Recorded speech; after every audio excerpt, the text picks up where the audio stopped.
Bakit mo naman binalik yung sando? Papansin ka rin eh. Pinakatago-tago ko nga yun, kinuha mo pa rin. Ano, may nakuha ka bang award nung binalik mo? Nangako ba ang amo natin na pag-aaralin ka hanggang kolehiyo dahil sa kabayanihan mo? Papansin ka talaga kahit kailan. Panira ka ng mga diskarte ko sa buhay. Hindi ka naman pinipilit na kumuha ng mga damit dahil alam kong wala ka maitutulong sa akin. Te, hindi mo ba narinig yung sabi niya? Yung damit na yun mahalaga sa kanya. Hindi lang yun basta sando na binili niya kung saan. Mas mahalaga yun kaysa sa presyo ng bili nun. Bigay sa kanya yun ng lola niya. Huling bigay sa kanya bago namatay. Ibig sabihin, sa tuwing suot niya yung damit na yun, pakiramdam niya yakap siya ng lola niya. Yan kasi ang hirap sa'yo eh. Hindi mo alam na yung simpleng damit lang, malaki na ang ibig sabihin nun para sa iba. Hindi yun dapat ninanakaw. Saka ayoko makonsensya. Baka bangungutin pa ako kaiisip na alam ko naman kung saan nakatago yung damit tapos hindi ko ibabalik sa tunay na may-ari dahil lang sa gusto mo. Sana naman tigilan mo na to. Matuto ka naman sana na hindi porket gusto mo ang damit nila, kukunin at aangkinin mo na. Bawat sinusuot nila may malaki ring parte ng pagkatao nila.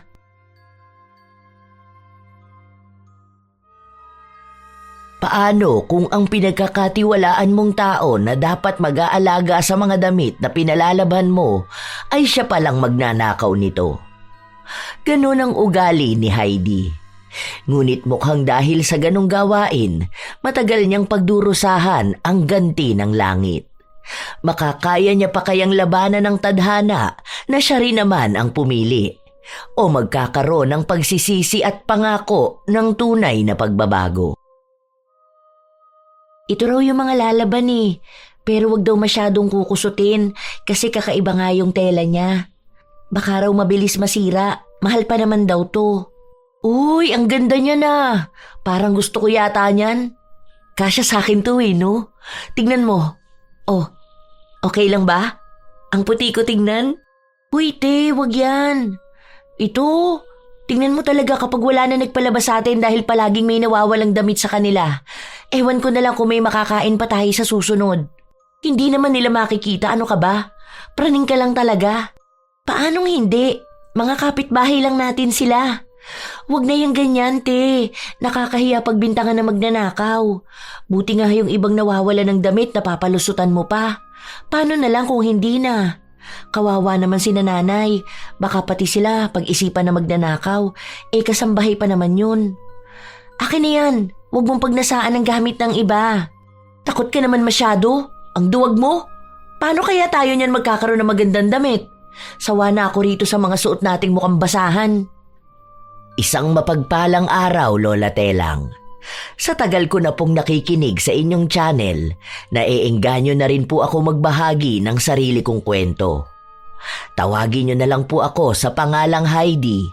Hindi ko po yan tunay na pangalan pero yan ang tawag sa akin sa probinsya namin sa Occidental Mindoro. Taong 2004 nagsimula ang kwento kong ito, Lola Telang. Nasa edad 24 ako nung mga panahon na yon. Panganay sa 9 na magkakapatid.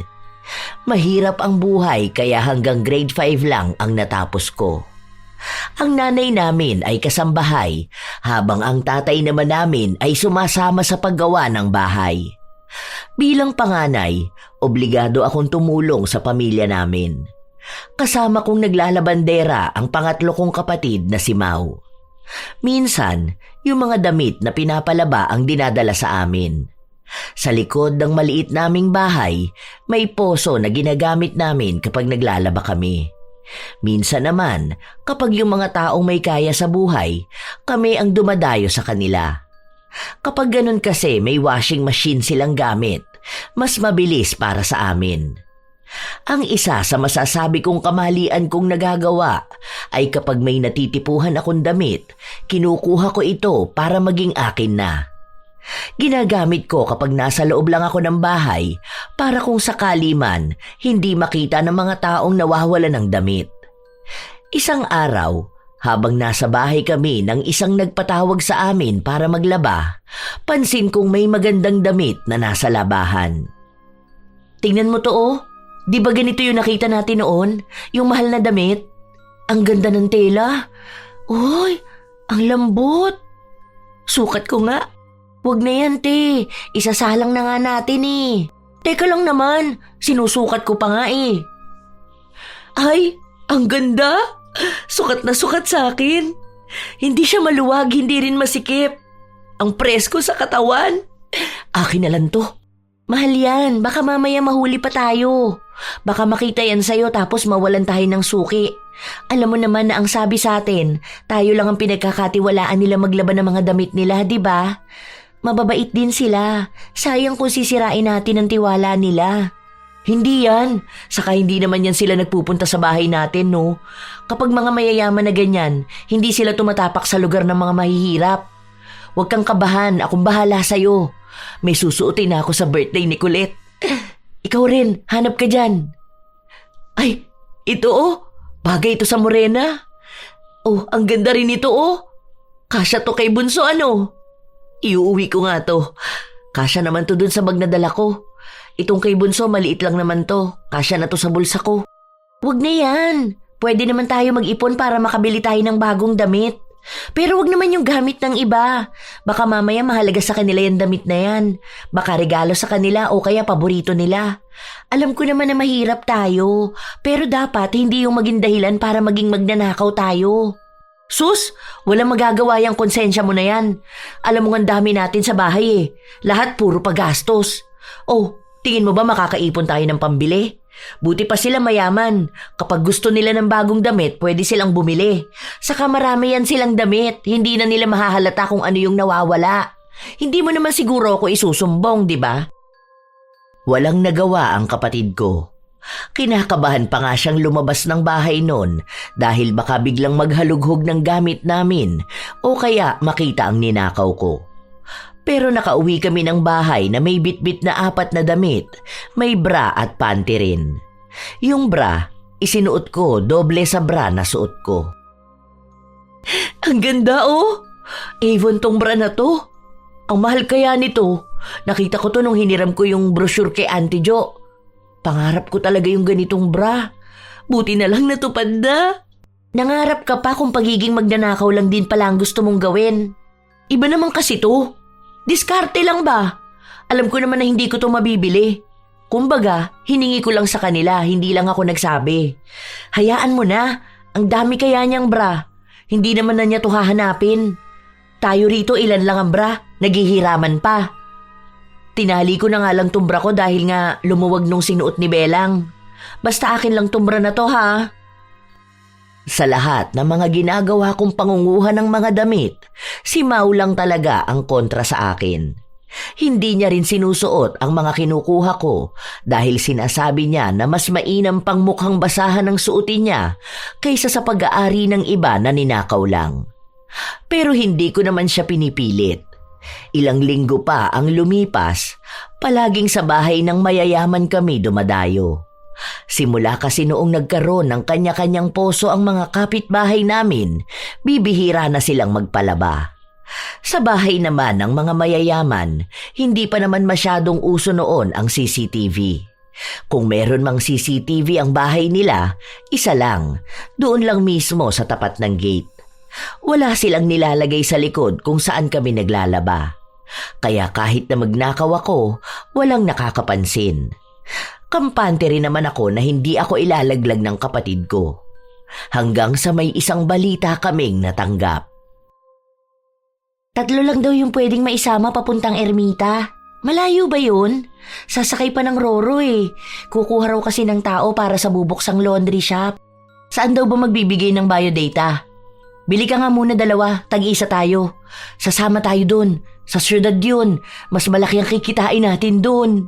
Libre nga raw ang bahay pati pagkain. 150 isang araw. Uy, pwede na yan. Kung 2 tayo, may 300 na tayo sa isang araw. Kung nagbabahay-bahay tayo ng paglalaba, magkano lang kinikita natin, di ba? Yan na lang, huwag natin palampasin. Dapat tayong 2 ang makasama. Hindi pa rin naman ako nakakaalis ng lugar namin, Lola Telang. Kaya itong plano ko na sumama papunta sa ibang lugar para na ring katumbas nang makikipagsapalaran ako sa ibang bansa. Malayo sa pamilya namin, pero kapag iniisip ko ang mas maayos na pasahod, talagang ginugusto kong umalis. Nung mga panahon na yun, wala namang gaanong kailangan. Basta marunong kang maglaba at masipag ka sa trabaho, pwede na. Nagpunta nga kami ni Mau sa ermita. Doon pinakilala sa amin ang amo namin. Basta ang ayoko sa lahat yung kukupad-kupad magtrabaho ha. Ayoko yung ang dami pang dapat labhan at tupiin, mas inuuna pang makipaglandian sa mga syota. Nagkakaintindihan ba tayo? Opo, naiintindihan naman po. O siya, magpahinga na kayo dahil bukas pa naman magbubukas ang shop. Hindi kayo pwedeng sabay-sabay mag-day off ha. Tuwing Miyerkules at Linggo wala magde-day off dahil dyan sa mga araw na yan ang dagsa ng mga magpapalaba. 3 days bago ang day off saka kayo magpapaalam, okay? O siya, sige na at alam kong mga pagod kayo sa biyahe. Isa rin sa dahilan kung bakit ako sumama rito dahil alam ko na maraming magagandang damit ang mga tao sa syudad. Sa mga suot pa lang ng amo naming si Rodelli, kita ko na agad na marami akong maiuuwi sa bahay. Maayos naman yung tulugan namin. Sa loob ng maliit na kwarto, 4 kaming babae. Bago lang din daw sila, pero pinsa naman niya ang amo namin. Kinabukasan, maaga kaming nagising. Itinuro sa amin kung paano namin gagamitin ang washing machine. Maliit lang din yung laundry shop, pero malapit siya sa malalaking gusali, tapos sa paupahan ng mga estudyante. Te, huwag mo talagang tatangkain kumuha ng mga damit dito ha? Bakit? Sa dami ba naman ng pinapalaban nila rito, mahahalata pa ba nila kung ano yung nawawala? Kilo-kilong damit yan oh. May natipuhan na nga ako eh. Tinabi ko lang dun sa gilid. Mamaya yan kapag tutupiin ko na at ibabalot, saka ko itatago. Wala namang makakakita ng gagawin natin eh. Bakit? Di nga niya afford maglagay ng CCTV oh? Yung mga pinalitan daw pala natin, mga magnanakaw raw ng damit. Parang yung suki nila na wala ng damit tapos nakita na suot nung isa. Doon na nila nalaman na kaya pala ang daming nawawalang damit dahil kinukuha ng mga tauhan. Kung ayaw mong umuwi ng kahihiyan lang ang bitbit, tigilan mo na yan, te. Eh bakit mo kasi susuotin dito, di ba? Pwede namang ipadala sa bahay para may maayos na damit sila. May duster nga dyan, bagay yun kay nanay. Kukunin ko yun.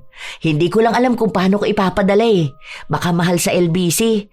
O kaya ipapasabay ko na lang kung sakali na may uuwi papunta sa atin. Huwag na te, mahiya ka naman. May trabaho naman na tayo eh. Mas madali na sa atin bumili niyan.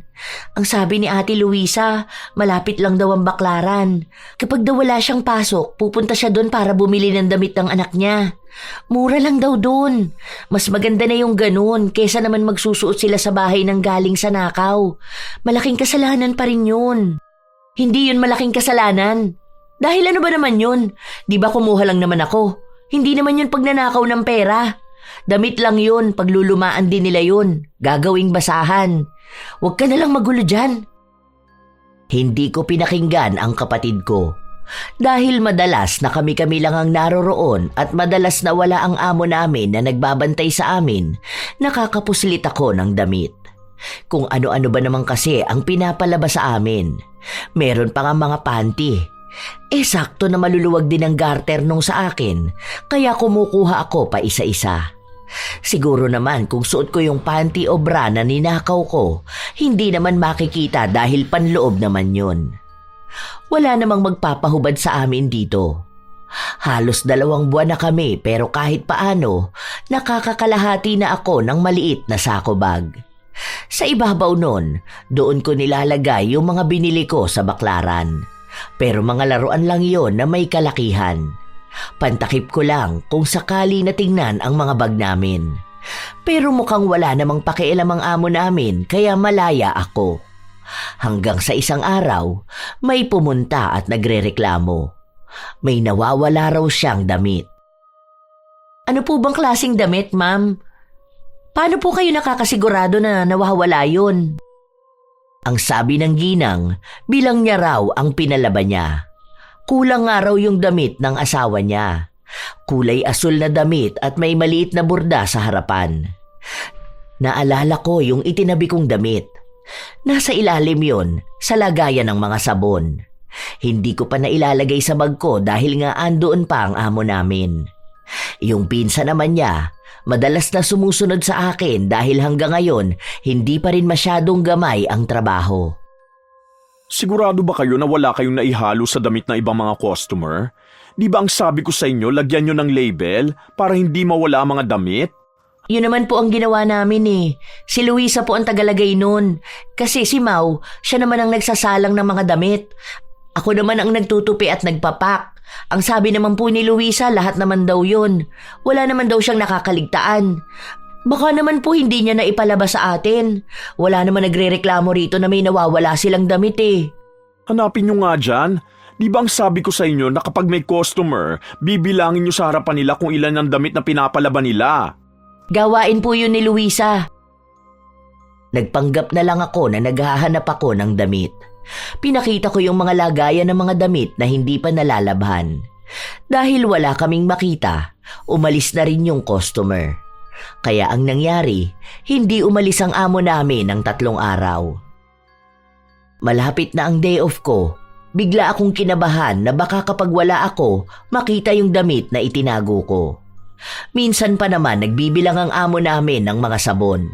Magtataka yun kapag nakita niyang may nakasiksik na damit.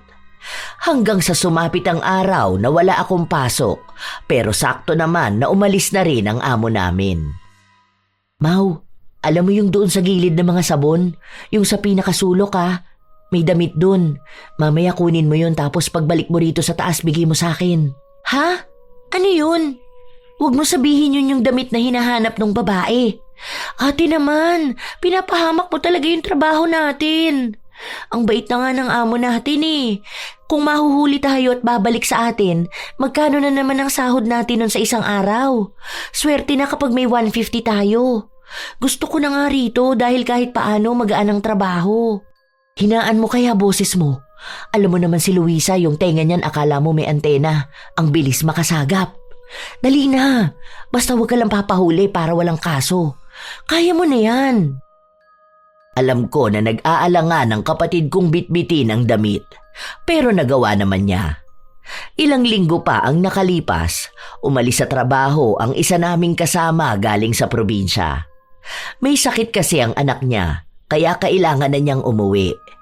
3 na lang kaming naiwan sa laundry shop, pero dahil masipag at mabilis naman ako magtrabaho, ang sabi ng amo namin, kahit hindi na lang muna siya kukuha ng bago, magdadagdag na lang siya ng sahod para pwede naming gawin ang trabahong inalisan ng isa naming kasama. Ate, ano yung ginagawa mo? Bakit balot na balot naman yung sako bag mo? Ipapadala ko to sa bahay para hindi mabuksan. Nag-text na rin ako kay Aling Bet. Ang sabi ko, sabihin niya kay nanay na may kukunin siyang padala ko. Andito pa naman yung mga damit. Ipapauwi mo talaga yan sa bahay? Ipapagamit mo sa kanila yung mga ninakaw mo lang? Nakakatakot yan. Baka mamaya may sakit pala yung nakuhanan mo ng damit, di ba? Parang ang mangyayari niyan, madadamay din pati yung mga tao sa bahay. Wala yan, dahil nilabang ko naman yan. Ano bang gusto mo? Wala silang masuot na maayos? Huwag ka na dyan puro kontra. Mas mabuti pa, bukas kapag break time mo, pumunta ka ng M. Luwilier, magpadala ka ng pera sa bahay. Huwag mong kontrahin yung mga ginagawa ko, para sa pamilya natin yon. Noong mga panahon na yon, Lola Telang, nawili ako sa pagkuha ng mga damit. Kasi ang dali lang gawin. Isang damit sa kada may magpapalaba. Minsan wala akong kinukuha dahil ang papangit ng damit nila. Minsan naman binabalik ko rin yung damit kapag naisuot ko na. O kaya kapag gusto ko ng kapalit na damit, nilalagay ko sa ibang nagpapalaba. Wala naman silang reklamo. Ganon ang ginawa ko ng ilang buwan. Hanggang sa nakapag-ipon ako ng damit na ipapadala sa bahay. Kapag puno na ang sako bag, pinapadala ko na ito. Dahil magaganda ang mga damit, sinabi ko rin kay nanay na ibenta niya para dagdag kita. Wala namang makakakita noon dahil malayo at nung panahon na yon wala namang social media. Isang araw, bigla ang dumating ang amo namin. Sa gulat ko, nabitawan ko pa yung damit na ipupuslit ko dapat. Ano yan? Bakit yan ang bitbit mo? Ano po to? Ipapalaba ko ulit kasi may naiwan naman siya. Hindi ata matanggal kaya bala ko patakan ng kalamansi. Kung ayaw matanggal, baka hindi yan madadaan sa ganyan. Huwag na kayong gumawa ng extra work. Alam naman yan ng mga nagpapalaba eh. Kung sobrang dumi at kailangang ibabad at malalang kusutan, hindi na natin trabaho yan dito. Baka po kasi magreklamo sila eh. Eh di sabihin nyo na hindi naman lahat naman siya natatanggal ng washing machine. Isoli mo na yan doon. Hayaan mo na yan. Munti ka na akong mahuli noon, Lola Telang. Kabado rin talaga ako, pero mabuti na lang naniwala siya sa palusot ko. Sa ilan pang araw na lumipas, nanatili lang sa shop ang amo namin. Hindi ko alam kung kailan siya aalis, pero gusto ko talagang umalis na siya. Ang dami kong nakikitang damit, tapos hindi ko man lang makuha dahil minsan nakatayo siya sa gilid namin. Para bang nagmamasid sa trabahong ginagawa namin. Isang gabi, bago kami matulog, lumabas muna kami ng kapatid ko para bumili ng pwedeng kainin. Hindi pa kasi kami dinadalaw ng antok. Tingnan mo yon, yung babae na naka-t-shirt na may malaking print sa likod. Ang ganda, di ba? Pinalabas sa atin yan. Kursunada ko nga eh. Kasi kita ko bagay yan kay Kakay. Ang kaso lang, andyan pa kasi si Sir kaya hindi ko makuha. Kinakabahan ako. Buti naman nakakaramdam ka ng kaba. Huwag mo na kasing pag-interesan yung mga damit niya. Hayaan mo na sila. Tingnan mo nga, sinusuot at ginagamit nila oh. Kahit na ba? Bakit? Sa bahay ba natin hindi nila yan magagamit? Saka pinagbebenta ko si nanay ng mga damit doon. Ang gaganda nga raw kaya nauubos agad. Binibili ng mga kapitbahay natin. Medyo mahal din naman pasabay nun pero ayos lang din kasi bawinan nila may kinita pa. O di ba ang talino ko? Kung nag-aral lang ako baka pwede ako maging negosyante. Negosyante na puro panlalamang ang ginagawa? Wala kang ang puhunan kundi ka pa lang ng muka. Kukuha ka ng gamit ng iba tapos yun ang gagamitin mo sa negosyo mo. Alam mo, kung ganyan ang gagawin mo, ewan ko kung hindi ka talaga tamaan ng karma. Ilang taon ka na naniniwala ka pa rin sa karma. Hindi yan totoo, no? Kung yung mga masasamang tao hindi nakakarma eh. Paano mo naman nasabi na hindi sila nakakarma? Eh hindi mo naman nakikita ang pang-araw-araw nilang buhay. Yung mga taong kinakarma, malamang hindi naman nila yun ipagsisigawan sa mga tao.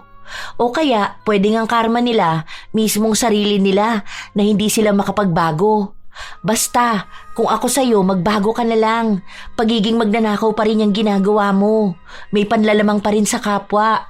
Hindi kita pakikinggan. Basta ang alam ko, okay lang to. Saka simpleng damit lang naman ang nawawala sa kanila eh. Yung mga mayayaman na yan, kaya nilang bumili kahit na ilang damit pa ang gusto nila. Kaya yung isang damit na nawawala sa kanila, pwede nilang palitan ng 3 pa. Wala ka talagang konsensya, ate. Kinabukasan, habang maayos kaming nagtatrabaho, may pumunta sa shop at may hinahanap na damit. Ang amo namin ang una niyang kinausap. Ang akala ko ay simpleng bagay lang yung nawawala. Hindi ko rin naman alam kung ano yon dahil sa dami ng pumapasok sa shop. Hindi ko naman sila kabisado lahat. Kahit nga yung mga damit na kinukuha ko, hindi ko na rin matandaan. Basta ang alam ko lang, kapag maganda ang damit, kinukuha ko. May nakita ba kayo na sando raw na damit pero nakakabit na yung parang bra sa loob? Floral daw yon tapos kulay white. Wala po ako matandaan, sir. Ang dami namin dito nilalaban na sando. Basta kung ano po yung label na binigay sa akin, yun lang din naman ang pinagsasama-sama ko sa lalagyan. Umiiyak sa akin dahil nga regalo daw yun sa kanya ng lola niya bago namatay. Kaya mahalaga daw talaga sa kanyang damit na yun. Check nyo nga maigi dyan, baka nandyan lang yun. Isa-isahin nyo. Tapos yung isang basket doon na parang wala mga kasama, check nyo maigi. Kawawa naman to oh. Ito po ba yun, sir? Nakita ko po to kanina dun sa gilid ng washing. Baka nahulog ko po. Sorry po. Oo, yan yata yun. Teka lang, ipapakita ko.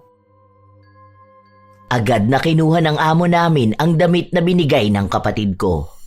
Wala akong salita na binigkas pero masama ang tingin ko kay Mau. Itinago ko na nga yun para pag alis ng amo namin may makukuha ako. At talagang isinauli pa niya kung hindi ba naman siya nakakainis. Ang ganda kaya nun. Gusto ko yung isuot lalo na kapag mainit ang panahon kasi hindi na kailangan ng bra. O kaya kapag bumalik ako ng Mindoro, may magagamit akong pambahay. Nang kinagabihan, Lumabas ulit kami at doon kami nagtalo na dalawa. Hindi kasi pwede na sa loob kami dahil maririnig kami ni Luisa. Baka magsumbong pa yon. Pinsan pa naman niya ang amo namin at parang isa na rin siya sa bantay. Bakit mo naman binalik yung sando? Papansin ka rin eh. Pinakatago-tago ko nga yun, kinuha mo pa rin. Ano, may nakuha ka bang award nung binalik mo? Nangako ba ang amo natin na pag-aaralin ka hanggang kolehiyo dahil sa kabayanihan mo? Papansin ka talaga kahit kailan. Panira ka ng mga diskarte ko sa buhay. Hindi ka naman pinipilit na kumuha ng mga damit dahil alam kong wala ka maitutulong sa akin. Te, hindi mo ba narinig yung sabi niya? Yung damit na yun mahalaga sa kanya. Hindi lang yun basta sando na binili niya kung saan. Mas mahalaga yun kaysa sa presyo ng bili nun. Bigay sa kanya yun ng lola niya. Huling bigay sa kanya bago namatay. Ibig sabihin, sa tuwing suot niya yung damit na yun, pakiramdam niya yakap siya ng lola niya. Yan kasi ang hirap sa'yo eh. Hindi mo alam na yung simpleng damit lang. Malaki na ang ibig sabihin nun para sa iba. Hindi yun dapat ninanakaw. Saka ayoko makonsensya. Baka bangungutin pa ako kaiisip na alam ko naman kung saan nakatago yung damit tapos hindi ko ibabalik sa tunay na may-ari dahil lang sa gusto mo. Sana naman tigilan mo na to. Matuto ka naman sana na hindi porket gusto mo ang damit nila, kukunin at aangkinin mo na. Bawat sinusuot nila may malaki ring parte ng pagkatao nila. Wala akong pakialam sa pagkatao nila. Tela lang yan. Simpleng bagay lang yan. May trabaho naman tayo, di ba? Ayaw mo bang bumili ng bago? Hindi yung ginagamit o ginamit na ng iba. Kung gusto mo yung magaganda, may mura naman sa mga ukay-ukay. Para at least wala kang bitbit na konsensya kapag nalaman mo yung kwento ng mga tao tungkol sa mga damit nila. Nakakaawa sila eh. Sa kanila ka pa talaga naawa? Eh tayo ang mas may nakakaawa na pamumuhay. Diba, noon ano ba mga sinusuot natin? Mga napupulot lang sa basurahan. Mga ginawang basahan ng ibang tao. Bakit? Masama na bang asamin na makapagsuot naman ng mas maganda? Mas maayos? Bakit? Kasalanan din ba nila na hindi tayo makapagsuot nun? Mas nakaka-proud pang magsuot ng basahan kaysa maging proud na magsuot ng maganda pero galing naman sa nakaw. Wala kang pinagkaiba sa mga taong masasama. Dahil pag-angkin at pagnanasa pa rin ang pag-aari ng ibang tao ang ginagawa mo. 2 sa 10 kautusan ng Diyos na agad ang nilabag mo. Ang pagnanakaw at pagnanasa. Inggitera ka kasi. Sa galit ko sa kapatid ko, hinigit ko ang buhok niya at lumaban naman siya sa akin. Nagsabunutan kaming 2 sa labas. Galit na galit ako at ganun din siya. Ayaw ko pa naman sa lahat ay pagsasabihan ako at ipapamukha sa akin na mali ang pinipili kong gawin. Dahil sa nangyari, may mga taong umawat sa aming 2. Maging ang amo namin, nakuha namin ang atensyon. Ano ba kayong magkapatid kayo? Ano bang pinagtatalunan nyo ha? Huwag niyong sabihin ng mga syota nyo. Sorry po sir, hindi po yun. O siya, tungkol naman saan ha? Para umabot dyan sa halos magkalbuhan na kayong magkapatid. Walang kumikibo sa aming 2. Hindi rin naman masabi ni Mau kung ano ang tunay na dahilan. Dahil kahit nasabihin niyang hindi niya ginagawa ang ginagawa ko, madadamay pa rin siya. Mawawalan kaming 2 ng trabaho at baka umuwi pa kami sa Mindoro. Parehas pa naman kaming walang alam dito sa syudad. Aber, wala magsasalita sa inyong 2? Kung wala naman pala kayong pinag-aawayan, huwag kayong maghilahan ng anit ha? Tapos sa tapat pa talaga ng laundry shop, ayoko ng pampamala sa negosyo ko. Itong dahilan kaya ayoko sanang kumuha na magkapatid eh. Pinakiusap lang kayo sa akin. Sa susunod na makita kong nag-aaway kayo na baka makaapekto sa negosyo ko, mapipilitan akong tanggalin kayo sa trabaho. Kahit na magagaling at masisipag kayo. Sorry po talaga sir, hindi na po namin uulitin. Matapos nun ay iniwan na nila kaming 2 ni Mau. Kahit na paano ay bumaba ang tensyon sa aming magkapatid. Hindi muna kami nagkibo ang 2. Dahil baka kapag may nagsalita ay mauwi na naman sa pag-aaway. Hanggang sa kinabukasan, hindi pa rin kami nagkibuan. Hindi na ako makapagtago ng damit dahil kapag nakikita ni Mau, sinasadya niyang ipalagay kung kanino ba dapat ito. Hindi ko siya makompronta dahil nagpapalamig pa sa naging awayan namin. Baka bigla rin kaming tanggalin. Hanggang sa sumapit ang isang araw, may mga kasama ang amo namin na 3 lalaki. Yung isang camera dito sa counter nakatutok. Tapos isa sa may pinto para makita sinong papasok at sinong lalabas. Tapos isa rito. Gusto kong tanaw sana dito sa pwesto ni Heidi hanggang sa washing machine. Kaya ba? Magpapalagay po kayo ng CCTV, sir? Mahal po yan ah. May nakuha akong installment. Try ko lang. Payo kasi sa akin ng mga kaibigan ko na magpalagay nga raw ng CCTV. Kasi laganap ngayon ang robbery. Nakakatakot kaya? Yung friend ko dun sa may Sampaloc, pinasok yung computer shop nila. Aba wala pa namang guard dito. Baka mamaya biglang pasukin to. Mas okay na yan kahit na mahal ang pagpapakabit. Basta maging safe lang. Doon na nagsimula ang aking pangamba. Dahil kapag may CCTV na kami, ibig sabihin ay hindi na ako pwedeng basta magsuksok ng damit na nanakawin ko. Mas madali akong mahuhuli. Kaya kailangan kong umisip ng ibang paraan. Habang nagtatrabaho ako, nakatingin ako sa mga kamera. Tinitingnan ko rin kung saan lang ito nakatutok. Limitado lang naman ang kamera pero kailangan ko pa ring mag-ingat para hindi ako mahuli. Ano ba yan? Yung hindi hagip ng kamera dun sa pwesto ni Luisa. Paano naman ako niyan? Ang dami pa naman itong balak kong kunin. Ano ate? Baka naman hindi ka pa magpaawat niyan. Kita mo ba? May mga kamera na oh. Kapag nakuhanan ka lang dyan, naku, alam mong tapos ka na. Masaya ka pa ngayon? Di ba dapat nga tinutulungan mo ko para naman may maibigay tayo sa bahay? Baka paraan na rin yan para magbago ka. Pinapakita sa'yo na kapag tinuloy mo pa yung ginagawa mo, baka kung ano na lang talaga mangyari sa'yo. Kapag nalaman pa naman na magnanakaw ka ng damit, hindi ka na patatawarin. Wala na rin pagkakataong ibibigay sa'yo. May pamamahiya na, wala ka pang trabaho. Kaya lumaban ka na lang ng patas. Basta alam kong wala akong maling ginagawa, wala akong dapat ikatakot. Kung alam mo lang din sana kung para saan tong ginagawa ko ngayon. Baka sa susunod magpasalamat ka na lang din sa akin. Kapag ako naging negosyante, makikita mo, mali ang pagdududa mo sa akin na kaya ko. Kung tamang pagiging negosyante sana, matutuwa pa ako. Pero negosyante na ninakaw ang puhunan, walang dapat ikatuwa. Dapat pang ikahiya. Umirap lang ako. Pero ang mga CCTV na yon, wala pa rin namang nagawa kung gusto ko talagang magnakaw. Pansin ko na walang kamera papunta sa likod. Kung saan doon isinasampay ang mga damit. Kapag natuyo na kasi yun, kukunin ko na tapos saka ko aayusin para pagsamasamahin. Naisip ko na kung doon ako kukuha, walang makakakita sa akin. Hindi naman nagpupunta doon si Luisa dahil lang sabi niya mainit nga raw at sa counter siya. Siya lang din ang pwedeng magbukas ng kaha.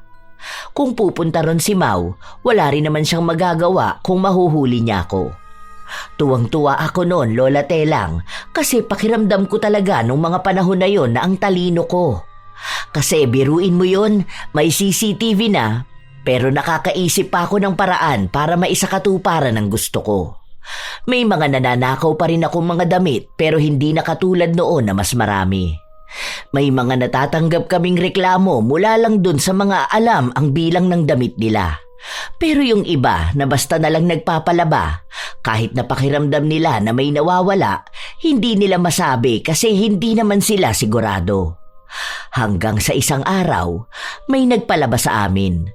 Siguro, kaedaran ko lang. Bakit kaya nagpapalaba pa sila ng mga panty at bra nila? Madali lang naman to labahan. Yung iba kasi dyan hindi talaga marunong. Merong pa yan dati doon sa mga nauna kong employee. Kahit may regla yung panty, pinapalaba nila. Yung isa kanina, yung babae, ano yun? Shota nun Chinese. Kaya hindi talaga yung naglalaba. Kapag tapos sila maghubad, diretso na rito ang mga damit nila. Ah, ganon? Kaya pala mukha na rin siyang Chinese. Akala ko naman Chinese talaga siya na nag-aral magtagalog. Ang baho niya kaya, pero mamahali ng mga damit niyan. Libo-libo ang halaga. Baka doon na lang sa magagandang damit siya bumabawi. Pero kapag tinabihan mo, ang baho niya. Lalo na yung bunganga. Mahal talaga mga gamit niya? Oo naman. Dati kasi nakasabay ko yan sa mall. Yung presyo ng panty niyan, libo ang halaga. Hindi yata yan nagsusuot ng mga nabibili lang sa palengke. Makikita mo naman nakakaiba yung tela, di ba? Pati mga damit niyan kung saan mas mahal, doon siya bumibili. Sustentado ba naman ang syota? Habang nakatingin ako sa mga gamit na nilalagyan ng marka ni Luisa, may natipuhan agad ako. Isang panty yon na sobrang lambot nung hinawakan ko. Kinuha ko yon. Sinubukan ko lang pero wala naman kaming nakuhang reklamo mula sa kanya. Hindi siya nagbilang ng pinalaban niya. Tinanggap niya kung ano lang ang ibinigay sa kanya. Nagpapabalik-balik pa nga siya kada 3 araw. Isang beses pa, wala ang amo namin. May 2 panty pa ulit mula sa babae na yon ang kinuha ko. Alam yon ng kapatid ko pero hinayaan na lang niya ako. Kahit naman kontrahin niya ang ginagawa ko, iisa lang din naman ang mangyayari. Mas masusunod pa rin ang gusto ko. Tingnan mo to. Partner yung bra at panty. Ito susuotin ko bukas. Ang ganda ng tela oh. Ang lamig hawakan. Ang sarap sa balat. Ang swerte naman ng babae na yun. Ang mahal nito ah. Dati pangarap ko lang magkaroon ng ganito na terno. Ngayon nasa akin na mismo. Ganito naiisip ko tapos nasa Boracay ako. Ang sexy ko nun. Itatabi ko to para kapag may kakayahan na ako magpunta ng Boracay. Pati ba naman yan hindi mo pa pinaawat? Hindi talaga. Narinig mo naman siguro sabi ni Sir, di ba? Mahal to. Saka pangarap ko kaya makapagsuot ng ganito. Parang bikini kapag pupunta ka sa dagat. Pangmayaman talaga. Personal na gamit niya yan. Baka mamaya may sakit siya tapos mahawa ka pa. Oh, ano na lang mangyayari sa'yo nun? Tapos baka malala tapos mahirap lang tayo, wala tayong pampagamot sa'yo. Baka dun ka pa magsisi. Kaso, huli na ang lahat. Kaya hanggat hindi pa nangyayari, isoli mo na yan. Huwag mong gamitin. Kapag nagpalaba ulit siya, isiksik mo na doon sa ibabalik sa kanya. Wala yun. Malamang mayaman siya kaya hindi yun magkakaroon ng ibang sakit. Alam mo naman maarte yung mga mayayaman. Ibig sabihin nun, maalaga sila sa katawan nila. Kaya alam ko na wala siyang sakit. Nilaban ko rin naman to, no? Kung gusto mo, hiramin mo na lang din to sa akin kapag tapos na ako. Tuwang-tuwa ako nung mga panahon na yon, Lola Telang. Lalo na nung sinuot ko, talagang presko sa pakiramdam. Parang ang gaan-gaan ng buhay ko nun. Basta, hindi ko maipaliwanag kung gaano ako kakomportable magtrabaho nung mga araw na yon. Wala rin namang nakakahalata na suot ko yung ninakaw kong bra at panty dahil panloob yun. Ang tanging nakakaalam lang ay ang kapatid ko. Kahit na kontra siya sa gawain ko, wala naman siyang magagawa. Ginamit ko na. Nung inalok ko siyang gamitin niya kapag nalabhan na, ayaw niya naman. Ang mga panty niya, yung iba itinatali na lang para hindi mahulog. Nagbibigay ako sa kanya nung mga nakuha ko, ayaw tanggapin. Bumalik na naman pala siya? Ay, parang gusto ko yung kulay red na yun. Kukunin ko nga yan. Gusto ko tong suot ko ngayon. Kung alam mo lang talaga, parang ang ganda-ganda ko. Ganon yung pakiramdam. Huwag na yan, baka magtaka na siya na uubos na yung panty niya. Yun pa naman ang punteriya mo. Pwede ka naman sana bumili sa baklaran kung talagang wala kang magamit o gusto mo ng bago. May pera ka naman dyan. Di magpabili na lang ulit siya, di ba? Saka paisa-isa lang naman ang kinukuha ko ah. Ibig sabihin naman na hindi niya hinahanap, hindi niya kailangan. Kung talagang alam niya na may nawawala sa kanya, babalik yun dito sa atin. Kaso hindi naman. Hindi ako nagpaawat. Mas pinagtuunan ko nga ng pansin yung babae na yon. Magaganda rin yung mga damit niya pero hindi kasya sa akin dahil payat siya. Sobrang liit ng damit niya. Parang pambata. Kumuha rin naman ako pero ipapadala ko sa bahay. Ganong mga customer talaga ang gusto ko, Lola Telang. Yung basta lang nagpapalaba at walang pakialam kung ano yung binigay nila at matatanggap nila. Minsan kasi halata na sa customer kung mahigpit sila sa pinapalaba nila. Yung iba may listahan talaga kung anong damit ang dinala nila. Kung anong kulay kasama sa listahan nila. Yun ang mga hindi ko kinukuhanan dahil alam kong mga palaaway sila na susugod bigla para hanapin ang damit nila. Akala ko nung una, Lola Telang, maayos ang lahat hanggang sa dumating na ang araw na talagang hindi ko makakalimutan kahit na kailan. Habang nagtatrabaho ako, nakaramdam ako ng kakaiba sa pribadong parte ng katawan ko. Sobrang kate. Talagang hindi ko mapigilan na kamutin. Nagpunta ako sa banyo. Ang akala ko madadaan lang sa hugas, pero hindi. Talagang nakadikit sa balat ang kate. Naantala ang trabaho ko dahil pabalik-balik ako sa banyo. Magbabanyo ka na naman? Kababalik mo lang ah. Tambak na yung tutupiin mo ate. Yung isa dyan kukunin na raw ngayon. Babalikan nila mamayang hapon. Kaya nga dapat madaliin na to eh. Huwag ka muna maging tamad te. Baka mamaya mataranta ka na naman kapag binalikan yan. Ang dami pang kailangang ibalot. Natupi ko na nga yung iba dyan eh. Ano ba? Masama ba timpla ng tiyan mo? Mamaya na yan, tumabi ka nga muna. Ang kati talaga, grabe. Hindi ko mapigilan. Tabi dyan, ano ba? Nakaharang pa talaga. Umabot hanggang gabi ang kati na yon. Nagkaroon din ng butlig-butlig na talagang napakakate. Naghugas naman na ako at nagpalit ng panty pero walang nagbago. Hindi ako makatulog ng maayos kakakamot.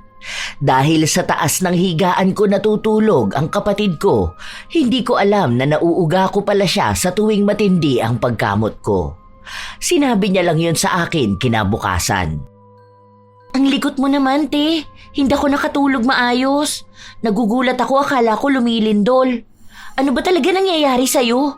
Hindi ka makatulog, dinamay mo pa ako. Ang sakit tuloy ng ulo ko. Hindi ko alam eh. Basta, ang kati dito sa baba ko. Grabe talaga. Aray ko. Hindi ko mapigilang kamutin. Ay, eto na naman siya. Ay, sugat-sugat na to eh. Ano ba yan? Ang kati talaga. Maghugas ka kaya? Naghugas na nga ako eh. Sinabon-sabon ko pa nga. Maghugas ka nung maligamgam. Baka nagkaroon ka ng rashes. May panty liner ka bang suot? Baka naiirita kaya huwag ka na muna magsuot nun. Hindi naman ako nagsusuot niyan kapag wala akong period. Iba ngayon, talagang sobrang kate. Tapos kapag naguhugas ako, parang may nakakapa ako na parang maliit na butlig. Tapos, yun yung as in super makate. Ang hirap tiisin. Parang kamay ko na yung kusang kumakamot. Baka naman mali ang pag-aahit mo. Pwede rin na ganun yun. O kaya, baka patubo na. Hindi rin eh. Basta kakaiba. Iba yung kati niya, ang hirap pigilan na kamutin. Lahat na yata ginawa ko. Hindi pa rin nawala ang pangangati. Umupo na ako sa planggana na may mainit na tubig. Hindi naman nawawala yung maliliit na budlig. Hindi ko rin naman kaya magpunta sa doktor dahil wala naman akong pera. Inaabot yun ng ilang linggo. Basta pagramdam ko na makati na, dapat laging may nakahanda na mainit na tubig. Wala akong pakialam kung mapaso ako dahil kahit paano doon nababawasan ang kate. Kaya talagang laging puno ang termos. Sakto nun na 2 ang termos namin. Isang gabi, kasasarado lang ng shop, muli na namang umatake ang sobrang kate sa ibaba ko. Ang kati! Ayoko na ng ganito. Hindi ko na talaga kinakaya. Sobrang kati! Aw! Ang sakit naman kapag kinakamot ko. Kahit na wala naman na akong kuko, talagang masakit. Ay, tama na. Utang na loob. Ang kati talaga. Buisit! Buisit! Baka naman nabati ka, ate. O kaya mga engkanto, ganun. O kaya mga kaluluwa na hindi matahimik. Meron ba nun dito sa Maynila? Alam ko niyan, doon lang yan sa atin may ganyan. Minsan nga kapag nakakarinig ako niyan, di pa ako naniniwala. Oo naman, alam ko meron niyang ganyan, di ba Ate Luisa? Parang kahit naman sa ang lugar merong mga ganyan. May narinig pa nga ako, 2 customer, parang may natuwa raw sa apo niya na engkanto. Parang kahit matataas ang building dito, naniniwala pa rin ang mga tao sa mga nilalang nakasama natin dito sa mundo, pero hindi natin nakikita. Sumang-ayon si Luisa. Ang sabi niya, kahit na lumaki siya sa Maynila, may paniniwala pa rin silang ganon. Wala naman akong kilala na albularyo dito kaya nag-text ako noon sa pinsan ko na nasa probinsya. Nakiusap ako sa kanya na baka pwedeng ipatawas niya ako. Baka kasi may nasanggi akong hindi nakikita. Naisip ko na rin nung nagtapon ako ng mainit na tubig. Yun nga raw ang lumabas sa tawas. Parang may kaluluwa ng babae na nagambala ko. Si Luisa naman sumang-ayon dahil lang sabi niya meron daw bantay doon sa shop. Ako, bilang hindi ko alam kung ano ba ang totoo, yun na lang din ang pinaniwalaan ko. Sinunod ko yung sinabi ng albularyo pero hindi talaga nawawala. Sa halip, mas naging malala pa. Nagsusugat-sugat na, tapos may mabahong amoy. Hindi ko maipaliwanag dahil talagang iba yung amoy. Hindi pa ako nakipagsiping sa kahit na sino, kaya hindi ako mahahawaan ng sakit ni numan. Nakaabot din sa amo namin ang nangyari sa akin. Magpunta ka na sa doktor, ipatingin mo na yan. Baka mamaya lumala pa yan. Wala ka bang ibang iniinom? Wala kang ginagamit? Yung mga feminine wash ba? Ganon. Wala? Baka mamaya bumibili ka nun tapos peke. Ang dami diyang peke sa bangketa, ha? Hindi naman ako gumagamit ng ganun eh. Tubig lang talaga. Kung wala talagang ganon, baka iba naman yung sakit mo. Sure ka ba na wala kang syota na tambay? Baka mamaya yun naman ang nakahawa sa'yo ng sakit. Pero kesa naman mag-isip ka ng kung ano-ano, mas maganda talaga magpatingin ka na para maagapan agad. Sige na, sweldo mo mag-day off ka ha? May mga clinic naman na libre lang magpa-check up. Mas mabuti na kung maipapatingin mo yan kesa lumala pa. Hindi ko na talaga alam ang gagawin ko noon, Lola Telang. Pero kahit na ganon, hindi pa rin ako natigil sa pagnanakaw ng mga damit na natitipuhan ko. Basta may makita ako na gusto ko at yung nagpapalaba, walang pakialam, talagang nangunguha ako. Naging sikat din kasi yung laundry shop. Sobrang dagsa ang mga tao kaya ang dami naming nilalabhan. Minsan, kusang nagkakamali kaming mailagay yung damit sa ibang lagayan pero ibinabalik sa amin. Kapag hindi ko tipo, hinihintay kong may maghanap. Kapag wala na talagang naghahanap, kinukuha ko na. Palusot na rin yon na baka sa sobrang dami naming nilalabhan, nahahalo sa iba, tapos hindi na binabalik sa amin.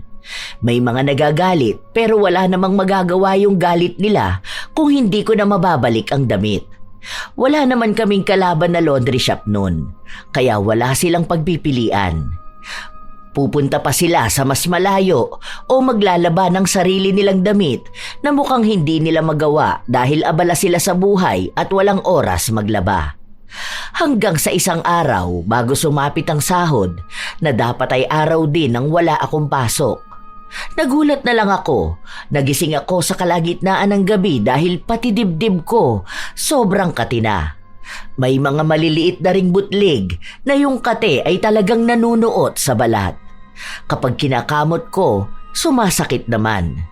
Binanlian ko na, wala pa ring epekto. Ano ba to? Hindi ko na talaga kaya. Ayoko na makaramdam ng ganito. Ano bang klaseng sakit ito? Wala naman akong ginagawang masama. Bakit para namang pinarurusahan ako? Ang kate. Sobrang kate. Aray ko po. Aray. Madalas akong umiiyak, Lola Telang, dahil sobrang kate. Sobrang hapdi. Nagsusugat-sugat na nga rin yung balat ko kakakamot. Hanggang sa dumating ang araw na nagpatingin ako sa doktor. Ang nakuha ko lang na resulta ay nahawaan ako ng isang tao na may sakit din sa balat. Tinanong ako noon ng mga posibleng dahilan kaya ako nahawa. Kung nagdikit ba ang balat namin o kung ginagamit ko yung gamit niya. Iisa lang daw ba ang sabon namin o kaya ay tuwalya. Pero ang sabi ko na lang hindi. Niresetahan ako ng gamot pero napakamahal. Hindi ko yun kayang bilhin kaya hindi ko sinunod. Ang nabili ko lang ay yung mumurahin na pamahid. Nabili ko sa bangketa. Iniisip ko noon na iisa lang din naman ang epekto nun sa akin. Pinayuhan din ako na huwag makikigamit ng gamit ng iba para mawala itong kati-kati ko at huwag nang lumala. Oh, anong sabi sa'yo? Ano raw ang kailangan mo? Malala na ba yan? Kumbaga, kailangan na ba ng operasyon? O baka naman madaan pa sa gamutan? Basta raw wag ako makikigamit ng gamit ng iba. Yun lang naman ang payo sa akin. Buti na lang iba ang sabon ko at tuwalya ko. Kakatakot kaya mahawa sa'yo. Baka mamaya talaga tanggalin ko na lang balat ko kapag sobrang kate. Saka nakakatakot kasi isipin. Pribadong partiyan tapos ganyan. Ibig sabihin may malalang sakit. Hindi ko talaga kayang isipin. Bumili naman na ako ng pamahid ko. Gagaling na rin siguro ako nito. Tuloy lang ang buhay. Ganun talaga eh. Hindi naman magtatagal tong sakit ko. Hindi kaya nahawa ka ng sakit nung mga kinukuhanan mo ng damit? Panty nung babae na may Chinese? Sabi ko sa'yo baka mamaya may sakit yung babae na yun tapos nahawa ka pa. Sabi pa naman ni sir na ang baho nun.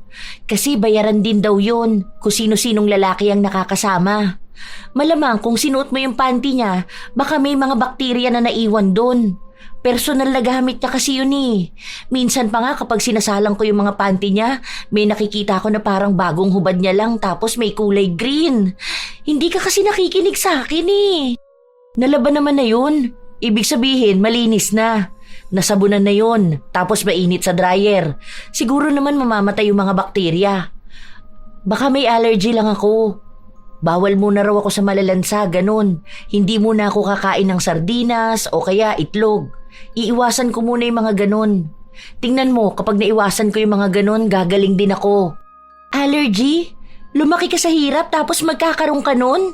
Kahit na nilabhan mo, may bakterya na hindi namamatay sa paglalaba lang. Kaya nga hindi ka dapat nagsusuot kung hindi sa'yo. Ayan tuloy ang napapala mo. Karma na yan. Kaya tigil mo na yung pagnanakaw mo. Pati sakit nanakaw mo tuloy. Hindi nga kasi tutungkol dun. Ang kulit mo naman Ikaw pa talaga yung nainis, te. Ikaw na nga ang pinagsasabihan ko. Totoo naman na nakuha mo yan kasi magnanakaw ka. Sisingilin ka na ng karma.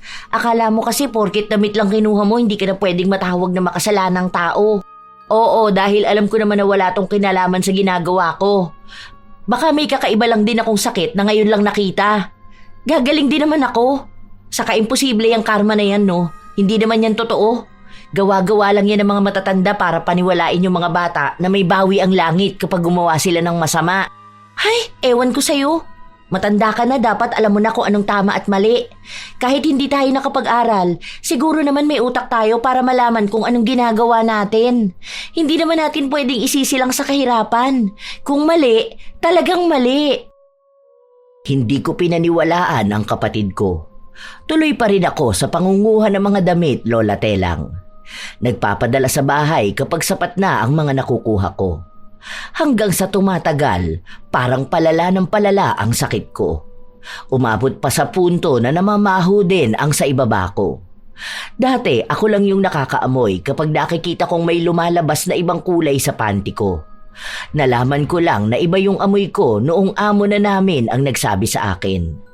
Kapag sinasabi kasi ng kapatid ko, hindi ko siya pinaniniwalaan dahil ang pakiramdam ko, tinatakot niya lang ako. Magpa-check up ka kaya ulit. Baka ma-infection ka na. Hindi natin alam kung anong pwede mangyari kapag ganyan. Baka naman mali yung paghuhugas mo o kaya gumagamit ka ng kung ano-ano. Maayos ba yung andis mo? Hindi ba yan marumi o anuman? Ano? Maayos naman po. Hindi ko lang talaga alam kung ano nangyayari. May pinapainom na sa aking gamot pero hindi ko naman mabili dahil mahal. Bibihira lang ako uminom kasi nga tinitipid ko. Hindi pwedeng ganyan. Iba yung ayos Hindi lang siya basta malansa. Parang basta iwan ko. Nagiging kaamoy mo yung babaeng may syota na Chinese. Mas malala lang yung sa kanya kasi sumisingaw na sa katawan niya yung amoy. Kagagamit ng iba't ibang lalaki siguro para lang magkapera. Huwag naman sanang umabot sa ganun ang amoy mo. Baka kasi sa susunod mawalan ka na ng trabaho. Naawa ko sa'yo pero baka makahawak ka Puro pa naman kay babae tapos iisa lang ang banyo nyo. Paano kung uupo ka sa inidoro tapos uupo rin doon yung mga kasama mo? Nag-aalala rin ako sa kanila, no? Hindi naman natin matukoy kung nakakahawa ba yan basta-basta. Kung ikaw mismo hindi mo alam kung saan mo yan nakuha Hirap na ako noon nung mga panahon na yon, Lola Telang. Takot na takot ako na baka nga lumala yung nangyayari sa akin. Paano kung hindi na ako gumaling? Doon lang din talaga pumasok sa utak ko ang pagsisisi. Pilit ko man sabihin na hindi totoo yung sinabi ng kapatid ko na baka nahawa ako, pero mukhang yun na nga ang nangyayari. Nahihiya na ako. Minsan, kapag nasa labas ako, kapag nakatingin sa akin ng mga tao, pakiramdam ko pinag-uusapan nila ang amoy ko. Baka kapag bumababa ako sa jeep, may magsasabi sa akin na ang baho ng amoy ko. Nawala na rin ako ng kumpiyansa sa sarili ko. Isang gabi, wala si Luisa, kaya kaming dalawa lang ng kapatid ko ang nasa kwarto. Talagang humagulgol ako ng iyak. Hindi ko alam kung gagaling pa ba ako. Ang bata ko pa para magkaroon ng kakaibang sakit. Bakit naman ganito? Bakit ako pa na hindi kayang gumasto sa gamutan? Ang hirap. Nangangamoy na, nangangati pa. Ayoko nang ganito lang ako. Kung nakinig ka kasi sa akin noon, ate, ang panty hindi yan ginagamit ng ibang tao. Sa'yo lang yun o sa kanya lang dapat. Hindi dahil sa gusto mo, sa maganda o sa mahal, gagamitin mo na kahit na hindi mo alam kung pwede ka bang mahawa sa kanila. Hindi mo alam kung anong sakit meron yung mga taong ninanakawan mo ng damit. Baka mamaya yung iba pala may an-an, may buni, o anong eksema sa katawan. Tapos ikaw na inggit ang pinairal, nagnakaw kaya nahawahan. Sa kasalanan mo rin naman yan tapos ngayon iiyak-iyak ka? Kung una pa lang di mo sinuot yung panty niya, sana wala kang iniisip na sakit. Alam mo na nga na mahirap lang tayo Malamang hindi natin kaya yung gamutan na kaya niya. Ang tigas kasi ng ulo mo. Huwag mo na akong pagalitan. Hindi ko naman talaga sinasadya Anong hindi? Sinadya mo yun, te. Iniisip ng utak mong nakawin at nagdesisyon kang suotin. Sabi sa'yo kapag karma talaga ang lumapit, talagang grabe ka magsisi. Tingnan mo ngayon, di ba? Oo na, ako na yung mali. Yan naman lagi mong pinapamukha sa akin Anong gagawin ko nito? Paano na ako? Malamang gamutin ang sarili mo at itigil ang pagiging magnanakaw mo. Itapon mo na yung mga ninakaw mo. Huwag mo na ibabalik sa kanila, baka sila naman ang mahawa sa'yo. Maawa ka na lang sa kanila. Sa susunod, huwag ka na ulit magnanasa ng hindi naman sa'yo. Para iwas ka sa ganyang problema. Sayang naman yun. Ang gaganda kaya ng mga yun. Ang sarap suotin nun Di sige, suotin mo na lang ulit. Bahala ka dyan. Sinayang mo oras ko. Sana natulog na lang ako. Total ayaw mo naman makinig sa akin. Di sige lang. Umiyak ka na lang kapag talagang huli na ang lahat. Yung hindi ka nagagaling. Yung hindi ka na makakapag-asawa dahil baka mandiri lang din sa'yo. Sige lang, maging magnanakaw ka lang palagi. Gulong-gulo pa rin ang utak ko nung mga panahon na yon, Lola Telang. Kasi naman, ang iniisip ko noon ay puro na lang panghihinayang. Paano ko naman pipigilan ang sarili kong hindi kumuha kung yung mga mata ko ay nagsasabi talaga na ang ganda nun at bagay sa akin o bagay sa mga kapatid ko? Pero pilit na pinapaalala sa akin ni Mau na kung gusto kong gumaling, magbago ako. Pero mas nanaig pa rin talaga sa akin ang pagiging magnanakaw. Kumukuha pa rin ako ng ibang gamit. Yung mga panty na gamit ko, tinapong ko na pero kumuha ako doon sa iba na mukhang walang sakit. Wala akong magagamit Pero mas lumala pa ang nangyari sa akin. Madalas na sumasakit na ang puson ko. Hindi na ako dinadatnan. Mas mabaho na yung lumalabas sa akin. Kahit na anong hugas ko, kahit bumili pa ako ng kung ano-ano, hindi na talaga ako gumaling. Hanggang sa umabot sa punto na nahuli nga ako ng amo ko na nagpupuslit ng damit. Kitang-kita niya mismo kung paano ko ilagay sa bag ko ang mga damit. Hanggang sa hinalungkat niya ang gamit ko. Nakakita siya ng mga maliliit na damit. Walang hiya ka? Isa ka rin pala sa mga magnanakaw? Hindi ka man lang nahiya? Ang bait-bait ko pa naman sa'yo! Sorry po. Sorry. Kailangan ko lang talaga magpadala ng mga damit sa bahay. Isang beses lang naman yan, sir. Huwag mo naman ako tanggalin sa trabaho. Kailangan ng pamilya namin ng pera. Sige na po. Isang beses? Ano, Mau? Isang beses lang tong ginawa ng ate mo? Sorry po. Hindi po Ilang beses na po. Kaya hindi ko po kayo masisisi kung paaalisin niyo kami. Ilang beses ko na po siyang pinagsabihan pero ayaw niyang makinig sa akin. Isa pa po, isa rin sa hinala ko kaya siya nagkaganyan dahil nahawa na siya sa mga panty na ninanakaw niya dun sa babae na syotanong Chinese. Seryoso ka, Heidi? Ginagamit mo yung pinaggamitan ng iba? Hindi ka banlang ba nandiri? Isipin mo yun, kapag tapos niya magpagamit sa lalaki, hindi mo pa alam kung naghugas siya bago niya isuot ang panty niya, tapos kapag hinubad niya, ipapalaban niya rito. Hindi ka man lang ba kinikilabutan? Talaga ba? Nilaban ko naman yun, sir. Ay kung hindi ka nga naman gaga, hindi ka man lang ba naturuan na yung mikrobyo ng panty hindi basta nawawala? Babae ka pero talagang okay lang sa'yo maging ganyang nakakadiri? Ay, di ko kinakaya. Bukas na bukas, umalis na kayo rito. Ibibigay ko ang huling sahod nyo. Sir, huwag niyo naman po kaming alisan ng trabaho. Pangako po, hindi na po ako magnanakaw ulit. Nung pumasok kayo rito, alam nyo naman na ayaw ko sa lahat yung magnanakaw, di ba? Ganon ang ginawa ng mga nauna. Kapag niloko na ako, hindi na ako nagbibigay ng second chance. Dahil kung may CCTV na nga, nagawa mo pa rin magnakaw, paano pa kaya sa mga susunod? Magiging magaling ka na niyan magtago. Umuwi ka na lang sa inyo. Magbago ka at magpagaling. Masipag ka pa naman sana, pero sadyang maling-mali ang ginawa mong pagiging magnanakaw. Kahit na lumuhod ako sa harapan ng amo namin, hindi na talaga ako napatawad. Sobrang problemado ko noon dahil kailangan talaga namin ng pera. Ayaw kong bumalik sa amin na ang gagawin ko lang ay maglaba kapalit ng maliit na halaga. Nanghihinayang ako sa nawala sa akin pero galit na talaga ang amo namin. Gusto na niya kaming paalisin kaagad kung hindi lang gabi nung mga sandali na yon. Nang maibigay na sa amin ang huling sahod kinabukasan, umalis na rin agad kami. Hindi ko na naman mapigilan ang luha ko. Ano ba? Wala ka ibang ginawa kundi umiyak. Kung hindi naman dahil sa'yo, hindi naman tayo mapapauwi eh. Ikaw ang umuwi mag-isa dahil ako maghahanap ako ng iba kong mapapasukan dito. Ako kaya ko ang sarili ko. Kaya kong makisama sa ibang tao.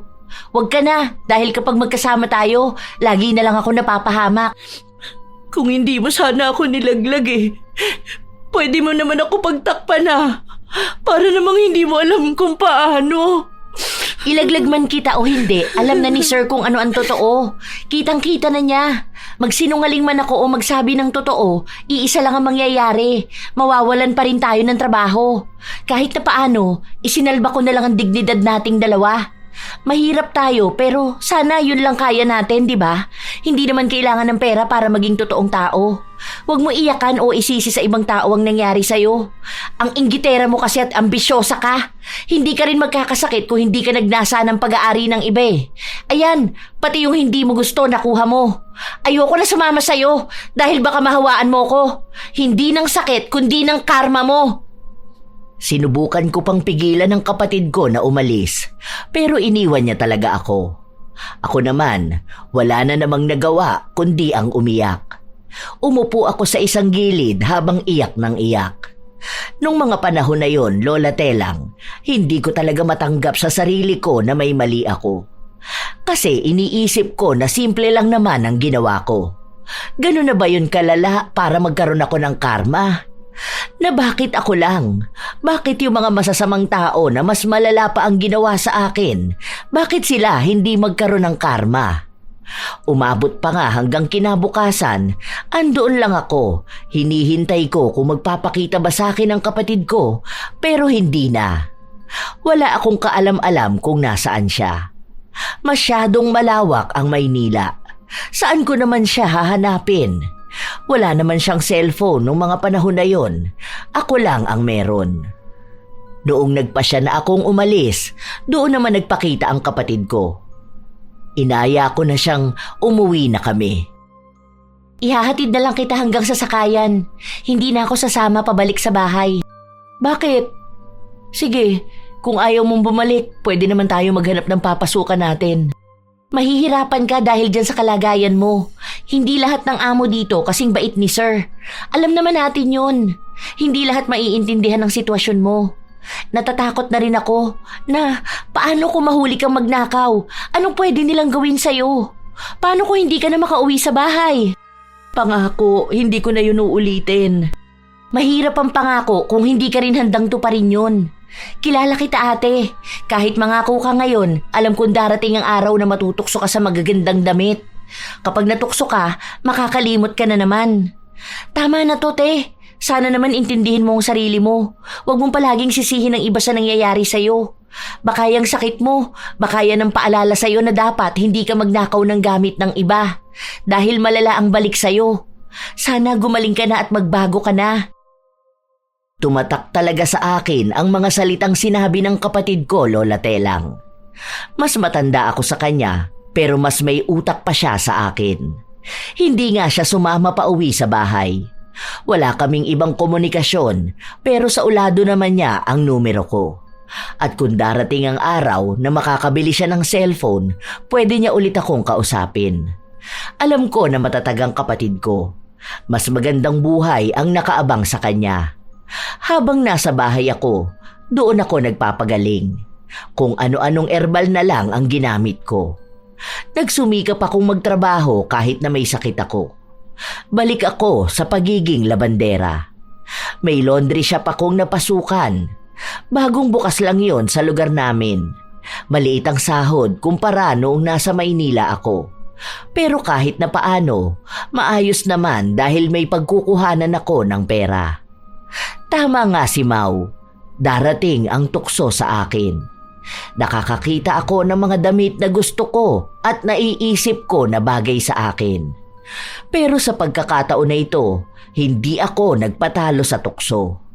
Ayaw ko nang maulit kung ano ba ang nangyari noon. Natuto na ako, Lola Telang. Ayaw kong bumalik sa sakit na naranasan ko noon. Halos 1 taon ang nakalipas, gumaling din ako. Pero may mga bakas pa rin ng nangyari sa nakaraan. May mga marka sa balat ko. Nawala ang amoy. Himala talaga na gumaling ako. Simula noon, naging maingat na ako. Naging maarte na rin sa paggamit ng hindi sa akin. 1 taon matapos kong maging maayos, bumalik ako ng Maynila para magtrabaho roon. Wala akong naging balita sa kapatid ko. Hindi ko alam kung nasaan na siya. Wala kaming komunikasyon dahil wala na yung SIM card ko noon. Kung saan ang numero na yon ang saulado ng kapatid ko. Nung mga panahon na yon, mahirap talagang makausap ang kamag-anak na nasa malayo dahil hindi pa naman uso ang Facebook o kung ano-anong magkokonekta sa amin. Meron noong Friendster pero wala namang ganon ang kapatid ko. Kailangan mo rin magpunta sa computer shop dahil hindi naman kami mayaman para magkaroon ng computer at internet sa bahay. Hanggang sa nagpatuloy ako sa buhay. Yung iba naming mga kapatid, naghanap na rin ng trabaho. Ang tagal kong hindi nakabalik sa amin. Halos 2 dekada akong nasa Maynila pero hindi ko nakita ang kapatid ko. Dito na ako nagkaroon ng asawa at anak. Noong nakilala ko ang asawa ko, hindi na ako nakabalik ng Mindoro. Sa kasalukuyan, buhay pa naman ang mga magulang namin. Iba sa mga kapatid ko ay may mga asawa na rin. Kami na lang talaga ni Mau ang hindi pa nagkikita. Wala rin siya sa Facebook. Hinahanap ko ang pangalan niya pero ang daming lumalabas, hindi naman niya kamukha. Isang araw, habang nasa laundry shop ako, isa sa nagpapasipag sa akin magtrabaho ay ang pakikinig sa channel ninyo, Lola Telang. Ito na nga ba ang sinasabi ko? Huwag ka naman muna mambintang, ma. Mamaya hindi naman pala sure na nawawala yung wallet niya. Kita mo naman ang bitbit nilang maleta, 2 malaki. Hay! Ano kung naibig Ang lakas talaga magpanggap nito ni Aliyah. Akala mo talagang nawawalan siya. Sa siya naman ang magnanakaw. Hay! Nakaka-high blood talaga. Kung ganyan lang din ang manugang ko, kukulamin ko talaga yan. Tingnan mo talaga, kawawa yan sa akin. Tawang-tawa sa akin ang kasama ko na nakikinig. Ang sabi niya, bakit daw ako pa ang mukhang galit? Na baka may aawayin na naman akong makulit na customer mamaya. Ano ba naman yan? Tayo na nga lang ang nakatira dito. May nawawala kang gamit? Bakit hindi mo sinasabi? Nahihiya ako magsabi eh. Lo, Sino ang namang kapal talaga ng muka. Pag nanakaw na, sinungaling pa. baka naitabi Ay, nakakagigil talaga. Kapag nangyari yun, mas lalo Naku! kitang hindi mapapatawad. Dinaan na naman sa iyak at paawa yung biyenan niya. Isa pa to sa sobrang bait, nakakagalit na. Itong gigil ko na to, dapat sulit parusa nito mamaya ah. Masama mo. Dapat barangin na yan. Yung may lumalabas na uod sa mata. Buti na lang wala ako sa kwento na yon. Ay nako, ako talagang mananakit dyan kay Aliyah. Ay, nakakainis. Kung magalit ako sa isa sa mga karakter sa kwento mo, Lola Telang, parang hindi ako naging magnanakaw noon. Totoo pala talaga na nakakagalit ang makakilala ng magnanakaw. Ngayon naiintindihan ko na ang kapatid ko. Yan din ang naging dahilan kung bakit ako nagpadala ng kwento sa iyo, Lola Telang. Gusto ko ring ibahagi ang mali kong nagawa noon. At ang pagpapatotoo na tunay nga ang karma. Na kung anumang masama na nagawa ko, malupit pala ang babalik. Ang isa sa ikinatutuwa ko ngayon, nagkaroon ako ng pagkakataon para magbago. Gumawa ako ng hakbang at hindi ko hinayaan na malubog ako sa kasalanan ko. Kung sana lang nakikita ng kapatid ko ang malaking pagbabago sa akin, alam kong matutuwa siya.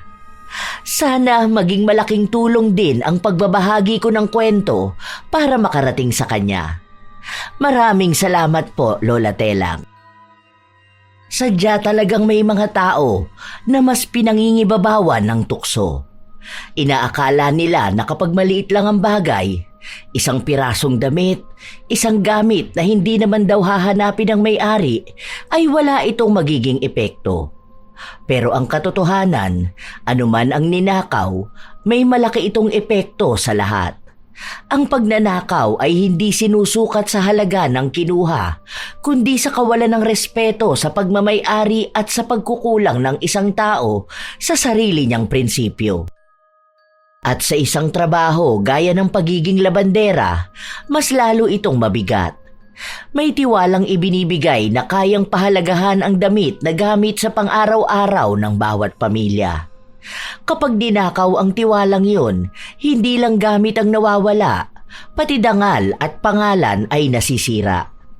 Ang mga gawain na ganito, may katiyakang balik sa isang taong nagkasala. Hindi man agad-agad, dumarating pa rin sa paraang hindi inaasahan. Kaya mahalaga na maging tapat, lalo na sa mga sitwasyong may tiwala at responsibilidad. Ang maliit na tukso, kapag pinagbigyan, nagiging kasanayan. At kapag paulit-ulit na ginagawa, nagiging ugali hanggang tuluyang nakakasira ng pagkatao. Tandaan na lamang na huwag pagnanasaan kailanman ang pag-aari ng iba. Kung hindi iyo, huwag mong kukunin. Ang buhay ay hindi lang naaayon sa ganda ng damit o bagay na ninakaw mo. Ito ay makikita sa integridad na pinanghahawakan mo. Nawa ay magsilbing aral ang kwento ni Heidi na walang nagiging magandang dulot ang pagiging magnanakaw kahit mukhang maliit na bagay lang ito. At mga apo, kayo ay maaari ring magbahagi ng inyong komento at opinyon ukol sa kwentong ibinahagi ngayong araw. Ito ang inyong Lola Telang at maraming salamat sa pagsubaybay at pakikinig nyo mga apo.